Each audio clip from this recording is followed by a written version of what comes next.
ګرانو کتونکو الب خان شیرپا یم، کیمرامین را سره یاسر خان دی. باران وریږي، جړی یم څه چې زمونږ په دې صوبه کې او بیا په دې ضلع کې د کرپشن انتخا ده. په دې سیندونو چې څومره پوشتې شوي دي نو دا به یو پوټ لاندې دا پوشتې کې، خو دا دوی بلکل په دې سر باندې کړي دي. نو د یو پوټ کرپشن شوی دی خو چا یې غم ونه کړ. دویم دا د خیالي پول خو هلته کې کندې کپرې د ګاډي په دې باندې دي، خو دا پول اوس جوړ شوی دی. دې دومره وخت نه دی شوی، دا پول اوس جوړ شوی دی، دومره وخت یې نه دی شوی. او لاندې چې کوم دی نو پکې غټ غار شوی دی، غټ غار. د شپې خو چېرته ګاډي راغله نو دا سیخ چې کوم دی دا سیخ به هغه ګاډي رامنې کوي. دا زه په دې ځای ودرېږم، خو دا بلکل چې کوم دی نو دا دومره نازک ځای دی چې دا وګورئ جي، دا سیخ یې ورته دلته کې ښخ کړی دی. او دې سیخ سره چې کوم دی نو دا کونډړ بل راغی، دا بل کونډړ راغی. نو دا دومره خطره ده. خو هغه اړخ ته د پول ګورې نو هلته کې بلې دغه پراته دي، وي کار پې شروع شو، هغه اوسپنې تلي دی، بل به یې پروګرام کړو. په دغه پول کې غټ غار دی، هغه اوسپنې ته چې اویستې دي هغه بېله خطره ده. او دا چې کوم دی نو دا بیل غټ غار دی. نو کم وګورئ هغه وایي دروغ وایي. دا پی ټي آی والا ما ته ښکاري، ښه ما ته پی ټي آی والا ښکاري، ځکه چې دوی ته هر څه دروغ ښکاري.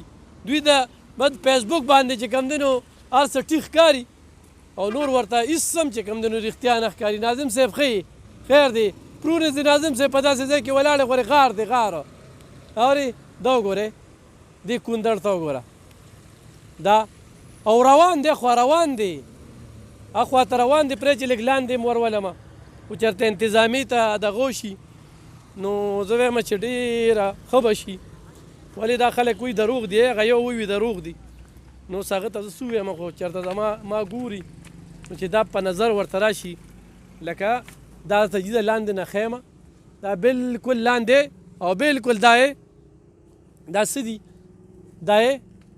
دا چې کوم دی پول ته چې کله هم داسې ځای کېږي نو د لرې ځای پورې چې کوم دی نو هغې ته پروګرام سیټ کړي، د لرې ځای پورې د دغه ټیکهدار او انجینر رانیول دي. دا پول اوس جوړ شوی دی، هغه ټیکهدار خو سزا او جزا کم ده. چې سزا او جزا وي نو هر څه به ټیک ټاک وو. دې ځای کې د سره ساچولې نه دي.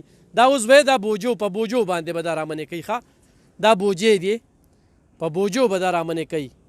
نو کم غم به جاړو، کار وکړي او په نیمه کې پرېږدي، خارونو کمرې دي او دلته کې پکې خارونو له جالې کولو کې چې دا پکې هر څه روان وي، هر څه په هغوی پکې بچي ساتي.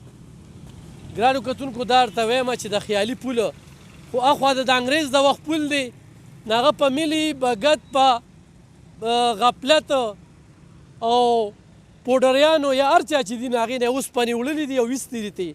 دویم پول چې دی نو دا ډېر د غټې خطرې سره مخ دی، دې ته پاملرنه وکړئ. خو تاسو په مین روډ باندې راځئ نو غورې خیال کوئ، زما دا ویډیو سر شیر کړئ.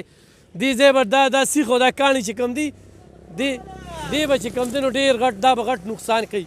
د شپې چې څوک راځي نو په دې باندې خطي شي، دا وي دا پټې وي، د شپې ښکاري او مشکل ده چې دا د شپې ښکاري. نو بس الله دې خیر وکړي.